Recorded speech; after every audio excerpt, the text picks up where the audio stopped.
ఇప్పుడు ప్రస్తుతం నేను ఏదైతే మనకు పూంచ్ సెక్టర్ నుంచి ఇప్పుడు నేను శ్రీనగర్ వెళ్లే రూట్లో ఉన్నాను ప్రస్తుతానికి.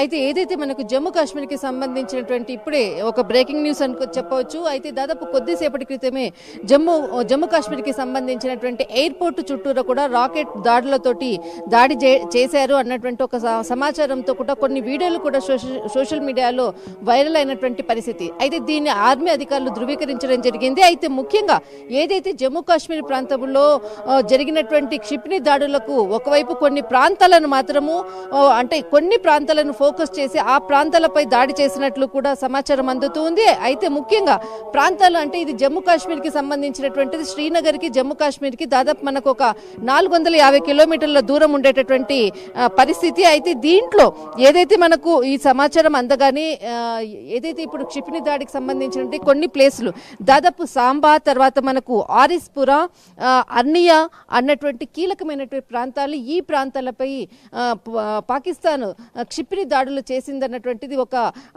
అంటే అధికారికంగా కూడా ఆర్మీ అధికారులు ప్రకటించడం జరిగింది. కానీ ఏదైతే క్షిపణి దాడులు చేసినటువంటి ఏదైతే ప్లేసెస్ ఉందో ఆ ప్లేసెస్లో ఆర్మీకి సంబంధించినటువంటి అధికారులు, సైనికులు అంతా కూడా దాన్ని తిప్పికొట్టినట్లు కూడా తెలుస్తుంది. అయితే ఈ ప్రాంతాలు ఏదైతే జమ్మూ కాశ్మీర్కి సంబంధించినటువంటి ఎయిర్పోర్టు చుట్టూరు అంతా కూడా సైరన్లు మోగినటువంటి పరిస్థితి ఒక్కసారిగా కూడా. ఎందుకంటే ప్రతి అడుగు కూడా మనకి ఇక్కడ సైనికులతో కూడా పహారా ఉన్నటువంటి పరిస్థితి. బట్ ఈ క్షణంలో ఈ విధంగా క్షిపణి దాడులు చేయడం అన్నది వెంటనే అలర్ట్ అయ్యి ఎక్కడా కూడా నష్టం కలగకుండా వెంటనే వాటిని తిప్పికొట్టినటువంటి పరిస్థితి కూడా తెలుస్తుంది. అయితే మరికొంత మనకి ఏదైతే ఉదయం నుంచి నిన్న రాత్రి ఏదైతే పాకిస్తాన్ ప్రధాని ఇచ్చినటువంటి స్పీచ్ ఏదైతే ఉందో, ముఖ్యంగా నిన్న అంటే మనకు ఆపరేషన్ సింధూర్కి సంబంధించినటువంటి ఏదైతే ఉందో ఆపరేషన్ సింధూర్ అయిన తర్వాత నిన్న పాకిస్తాన్ ప్రధానికి సంబంధించి ఒక స్పెషల్ స్పీచ్ కూడా ఇవ్వడం జరిగింది దేశాన్ని ఉద్దేశించి. అయితే అంటే పాకిస్తాన్ సైనికులకు కూడా పూర్తి స్వేచ్ఛనిస్తున్నటువంటి ఒక సందేశాన్ని కూడా ఇవ్వడం జరిగింది.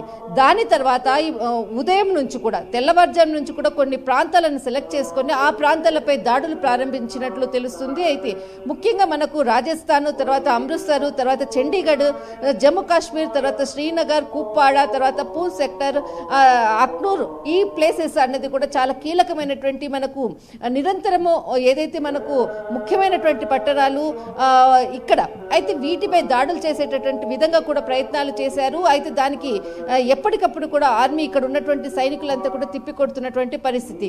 అయితే ఇప్పుడే కొద్దిసేపటి క్రితం ఏదైతే జమ్మూ కాశ్మీర్ ఎయిర్పోర్ట్కు సంబంధించినటువంటి అంటే సమాచారం తెలిసింది. దీనికి ముఖ్యంగా కొన్ని ప్రాంతాలను సెలెక్ట్ చేసుకోవడము, ఆ ప్రాంతాల్లో కూడా ఇప్పుడే జమ్మూ కాశ్మీర్ అంతా కూడా మొత్తం అంతా కూడా మొబైల్ నెట్వర్క్ అంతటిని కూడా నిలుపుదల చేసినట్లు కూడా తెలుస్తుంది. దీనికి సంబంధించినటువంటి పూర్తి ఇంకా సమాచారం కొద్దిసేపట్లో మనకు అప్డేట్ వస్తుంది. అయితే ఇప్పుడున్నటువంటి వరకు ఏదైతే జమ్మూ కాశ్మీర్కి సంబంధించినటువంటి మొబైల్ వ్యవస్థని కానీ ఇంటర్నెట్ వ్యవస్థని కూడా నిలుపుదల చేశారు గంట సేపటి నుంచి.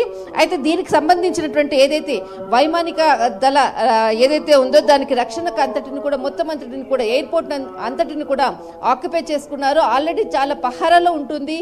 బట్ ఏదైతే ఈ దాడులు చేయడంతో చుట్టూరా ఏదైతే జమ్మూ కాశ్మీర్కి సంబంధించినటువంటి అంటే సైరన్లు అంతా కూడా మోగడంతో ఒక్కసారిగా కూడా అలర్ట్ అయినటువంటి పరిస్థితి. అక్కడ ఇప్పుడు మనకి ఏ విధమైనటువంటి నష్టం జరిగింది ఏంటన్నది మాత్రం మనకు కొద్దిసేపట్లో సమాచారం అందుతుంది. మొత్తం మీద ఏదైతే ప్రాంతాలు మనకు సాంబా, తర్వాత ఆర్ఎస్పురా, తర్వాత అన్ని అర్సియా అన్నటువంటిది ఏదైతే ప్లేసెస్ ఉందో ఆ ప్లేసెస్ మీదనే వీళ్ళు ముఖ్యంగా ఆ ప్రాంతాల పైన ఎక్కువగా ఫోకస్ చేసేసి క్షిపణి దాడులు చేసినట్లు కూడా తెలుస్తుంది. సతీష్, అంటే మెయిన్గా సరిహద్దు గ్రామాలపై కాల్పులు కొనసాగిస్తూ వస్తుందని చెప్తున్నారు. అంటే మెయిన్గా మనం ఎక్కడెక్కడ చూసుకోవాలి, ఇక్కడ ప్రధానంగా ఇప్పుడు మనకి పంజాబ్ కావచ్చు, గుజరాత్ కావచ్చు, రాజస్థాన్ కావచ్చు, జమ్మూ కాశ్మీర్ ఎల్ఓసి కావచ్చు. సో ఈ ప్రాంతాలు ప్రధానంగా పాకిస్తాన్ సరిహద్దు ప్రాంతాలుగా ఉన్నాయి. ఆల్రెడీ పంజాబ్లో మార్నింగ్ చూస్తాం మిసైల్ ప్రయోగిస్తే దాన్ని తిప్పికొట్టారు. ఆ గురుద్వారా దాడులు చేసిన ఇందాక మిస్త్రీ గారు క్లియర్గా చెప్పడం మనం చూస్తాం. సో అంటే ఇక్కడ అసలు ఏ విధంగా అర్థం చేసుకోవాలి, ఎన్ని కిలోమీటర్ల మేర అక్కడ ప్రజలను అలర్ట్ చేస్తున్నారు, ఎన్ని కిలోమీటర్ల మేర ప్రజలను ఖాళీ చేసే ప్రయత్నం చేస్తున్నారు. ఎందుకంటే ఏ క్షణాన ఏ ఒక్క అస్త్రం దొరికినా సరే ప్రయోగిద్దామని పాకిస్తాన్ చూస్తోంది, కవింపుచర్లు దిగుదామని చూస్తోంది, రెచ్చగొట్టే విధంగానే పాక్ ప్రయత్నిస్తోంది. సో ఈ నేపథ్యంలో అసలు అక్కడ ప్రజలు ఏ విధంగా అలర్ట్ చేస్తున్నారు, ప్రస్తుతం అక్కడ ప్రజల రెస్పాన్స్ ఏంటి? సతీష్, ముఖ్యంగా పాకిస్తాన్ 2 అస్త్రాలతో తన యుద్ధ రంగంలోకి దిగుతుందని చెప్పవచ్చు. ఒకటి, ఇంతకుముందు ఎప్పుడైనా కానీ భారత్కు సంబంధించినటువంటిది సైనిక స్థావరాలపైనే దాడి చేసేది. కానీ తన యాంగిల్ తన కొన్ని రోజుల నుంచి ఏదైతే పెహల్గావ్ దాడి అన్నది పర్యాటకుల మీద చేసింది. తర్వాత 2, మనకి పూల్ సెక్టర్లో నిన్న జరిగినటువంటి ఏదైతే దాడి ఉందో చాలా ఘోరాతి ఘోరం. దాదాపు ఒక 40 నుంచి 50 మంది ఇంజ్యూర్ అయినటువంటిది, దాదాపు ఒక 15 మందికి పైగా మరణించారు. అయితే జనారణ్యంలోనే సిటీలలోనే నిన్నటి కూడా దాడి చేసింది. ఇది 2వది. అంటే ఎప్పుడైనా కానీ స్థావరాలని వదిలిపెట్టి సిటీస్ మీద దాడి చేసేటటువంటి ప్రయత్నం ప్రారంభించిందని చెప్పవచ్చు. మొదటి పాయింట్ అంటే తన థాట్ కానీ తన యాంగిల్ కానీ తన వెర్షన్ మొత్తం అంతా కూడా మార్చింది పాకిస్తాన్. అయితే 2వది ఇంకొకటి ఏంటంటే ఇప్పుడు మనకి ఏదైతే జమ్మూ కాశ్మీర్ వచ్చేసేసి అదొక సిటీ, ఆ జమ్మూ కాశ్మీర్కి సంబంధించినటువంటిది ఇక్కడంతా కూడా మొత్తం అంతా కూడా ఇప్పుడు ఎందుకంటే శ్రీనగర్ అంతలకల్లా చాలా మంది రావడానికి కూడా భయపడుతున్నటువంటి పరిస్థితి. ఇంకొకటి దీనికి సంబంధించినటువంటి ఫ్లైట్స్ వ్యవస్థను అంతటిని కూడా దాదాపు 2 రోజుల నుంచి కూడా నిలుపుదల చేశారు. ఎప్పుడైతే నిన్నటి నుంచి ప్రధాని అంటే పాకిస్తాన్ ప్రధాని ఎప్పుడైతే స్పీచ్ తన ప్రసంగం ఇచ్చాడో పూర్తి స్వేచ్ఛనిచ్చాడో అప్పటి నుంచి కూడా ప్రాంతాలని కాకుండా ఏదైతే మనకు సరిహద్దు ప్రాంతాలని కాకుండా పట్టణాలని టార్గెట్గా చేసుకుని ముందుకు వెళ్లే దిశగా అడుగులు వేస్తుంది పాకిస్తాన్ సైన్యం. 2, 3వది మనకి ఏదైతే జమ్మూ కాశ్మీర్ శ్రీనగర్కి ఎక్కడైతే ఫ్లైట్స్ తగ్గిపోయాయో ఇక వచ్చేటటువంటి ప్లేస్ ఎక్కడ మనకి జమ్మూ కాశ్మీర్లో ఉన్నటువంటి ఫ్లైట్స్ ఎయిర్పోర్ట్ ఇదే ఉంటుంది. కాబట్టి అంటే అక్కడ కూడా దాన్ని కూడా స్టాప్ చేశారు. కానీ చాలా మటుకు ఎందుకనంటే ఇప్పుడు జమ్మూ కాశ్మీర్ అన్నటువంటి ఒక హైలైటింగ్ ప్లేస్ కాబట్టి ముఖ్యంగా ఒక మెయిన్ ప్లేస్ని సెలెక్ట్ చేసుకోవడం అన్నది ఇక్కడ చాలా కీలకము. అది ఒక మనకు జమ్మూ అనుకోవచ్చు, తర్వాత ఒక అమృత్సర్ అనుకోవచ్చు. అమృత్సర్ టెంపుల్ అంటే మనకు అమృత్సర్ చాలా ఫేమస్. ఒక శ్రీనగర్ అనుకోవచ్చు, అదొక సెక్టరు. తర్వాత పూంచ్ అనుకో, అదొక సెక్టర్. ఎప్పుడైనా కానీ ఒక హైలైటింగ్ ప్లేసెస్ని సెలెక్ట్ చేసుకుని వాటి సిటీల్లో దాడి చేసేటటువంటి ప్రయత్నాలు చేస్తుంది పాకిస్తాన్.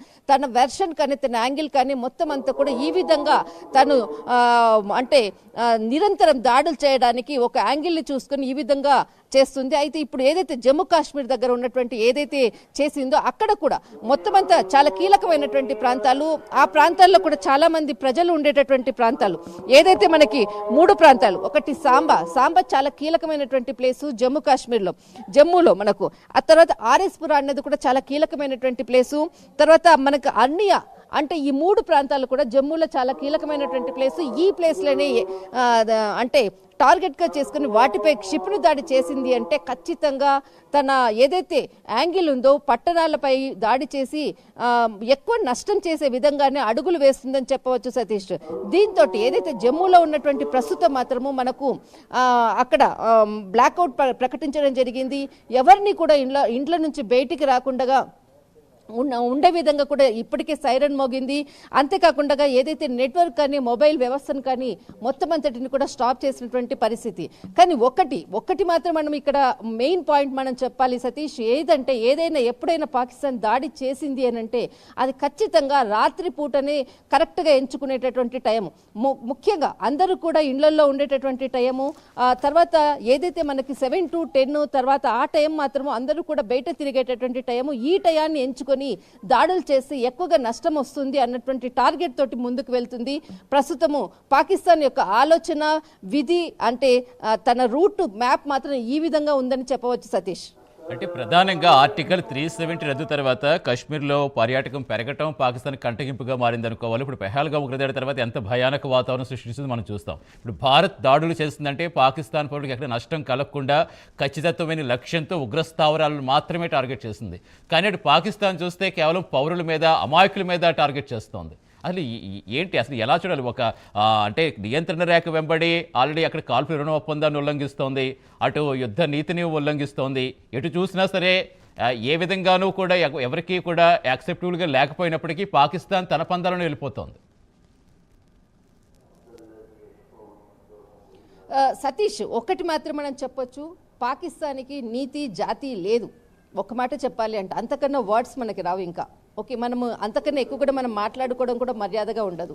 అలాంటి పాకిస్తాన్కి ఈ విధంగా అంటే ఒక నార్మల్ పబ్లిక్ మీదనే దాడులు చేయడానికంటే చాలా క్రూరాతి క్రూరంగా వాళ్ళ ఆలోచన ధోరణి ఉంటుంది. ఎప్పుడు కూడా మనిషి వాళ్ళని కాదు, ఏదైనా ఒకటి మనం చేసాము అంటే అవతల వాళ్ళు బాధపడుతున్నారు అని అంటే సంతోషపడేటటువంటి మెంటాలిటీ ఈ ఉగ్రవాదుల మెంటాలిటీ. అలాంటి మనస్తత్వం ఉన్నటువంటి వాళ్ళే ఈ దాడులు చేయడానికి ముందుకు వస్తారు.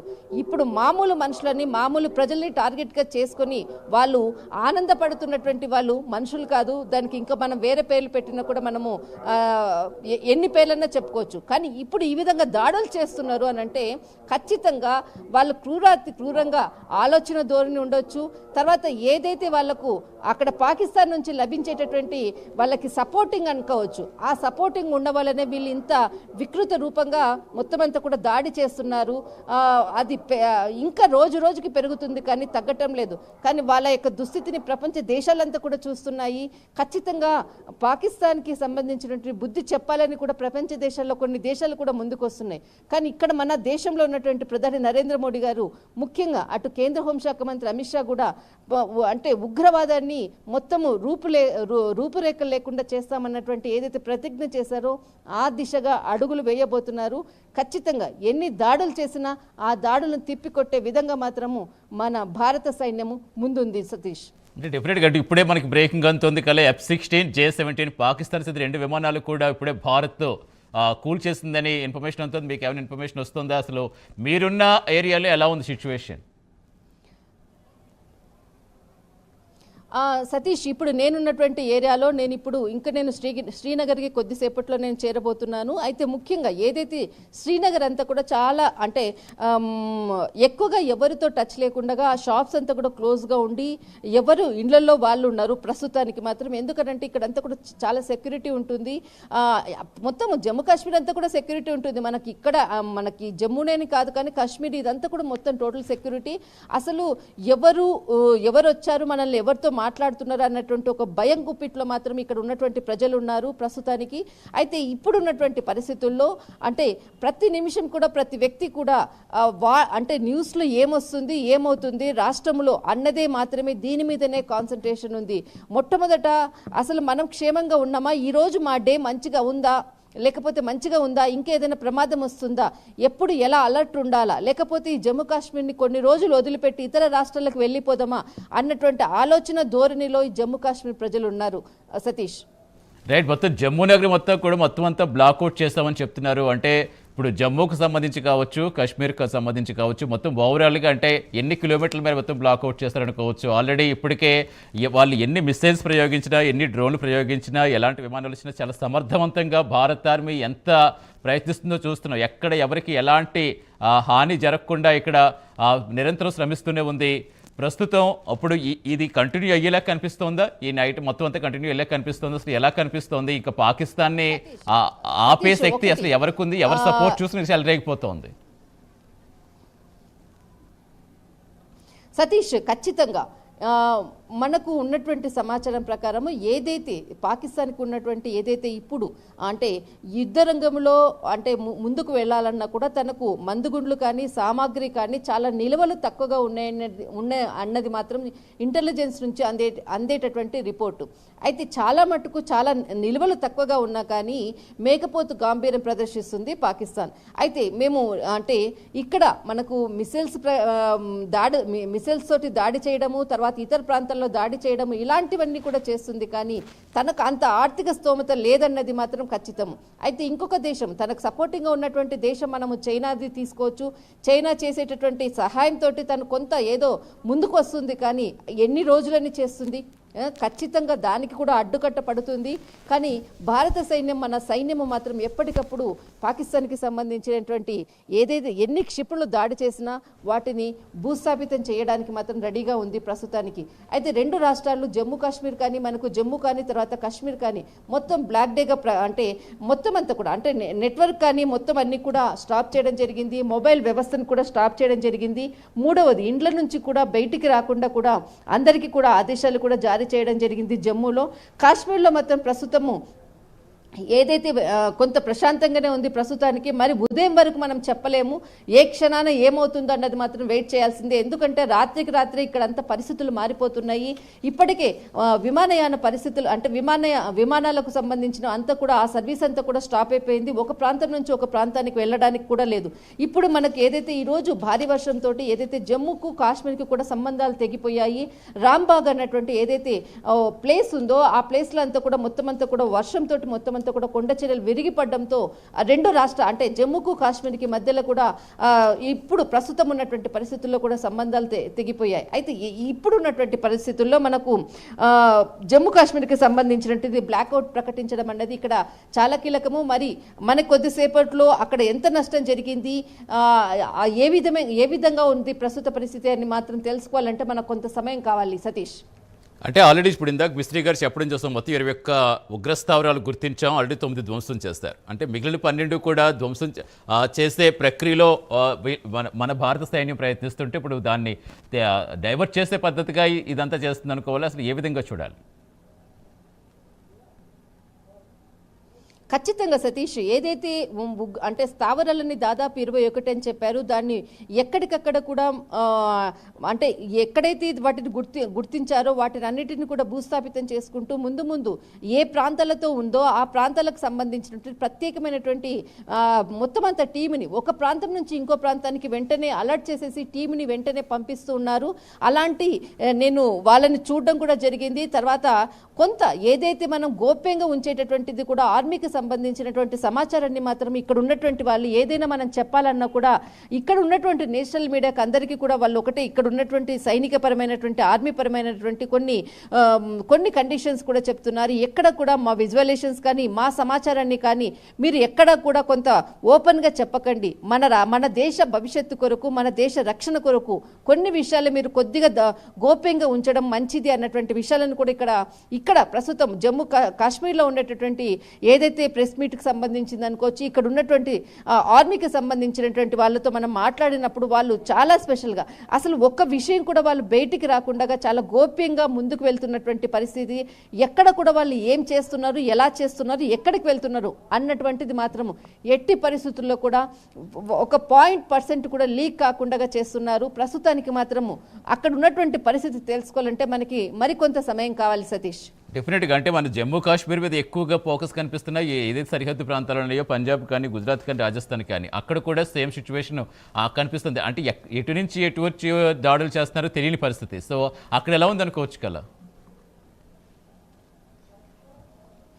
ఖచ్చితంగా సతీష్, అసలు మనము నిన్నటి వరకు కూడా పూంచ్ సెక్టార్, తర్వాత రాజౌరి, తర్వాత అక్నూరు, ఈ 3 ప్రాంతాల గురించే మన ఫోకస్ అంతా ఉంది. కానీ ఈ రోజు మనకు అమృత్సర్ తర్వాత మనకి ఏదైతే ప్లేస్ ఉందో అది ఇప్పుడు మనకి ఈ రోజు జరిగినటువంటి సంఘటన అంటే ఉదయం నుంచి ఉన్నటువంటి, మరి ఇప్పుడు కొద్దిగా 2 అవర్స్ కిందట మనకు జమ్మూ కాశ్మీర్ ఒక టార్గెట్ అయింది.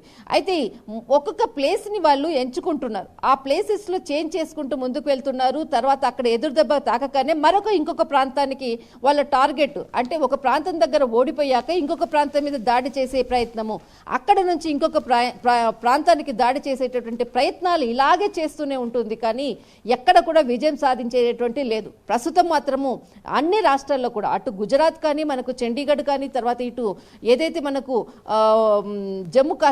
జమ్మూ కానీ తర్వాత శ్రీనగర్ కానీ ఈ ప్రాంతాలంతా కూడా చాలా కీలకమైనటువంటిది. ఏదైతే కుప్పారాలో కూడా మనకు అందుతూ ఉంది సమాచారము, కొద్దిసేపటి క్రితం కుప్పారాలో కూడా మన క్షిపణి దాడులు జరిగాయి. దాదాపు అక్కడ ఉన్నటువంటి ప్రజలందరూ కూడా వేరే ప్రాంతాలకి తరలి వెళ్తున్నారు అన్నటువంటి సమాచారం కూడా వస్తుంది. ముఖ్యంగా మనకు కుప్పారా కూడా ఒక సరిహద్దు బార్డరు. ఇలాంటి సరిహద్దు బార్డర్లో ఈ విధంగా దాడులు చేస్తుంది. అంతేకాకుండా సరిహద్దులనే ఇన్ని రోజులు ఎంచుకున్నది, కానీ కీలకమైనటువంటి సిటీ ప్రాంతాల్లో కూడా కీలకంగా ఆ ప్రాంతాలను ఎంచుకుని దాడి చేసేటటువంటి ప్రయత్నాలను మాత్రము పాకిస్తాన్ చేస్తూనే ఉంది సతీష్. రైట్ కదా, అక్కడ వాస్తవ పరిస్థితి చూపించే ప్రయత్నంగా చాలా సాహసోపేతంగా మీరు వెళ్ళారు. మీరు కూడా అప్రమత్తంగా ఉండండి. Be safe.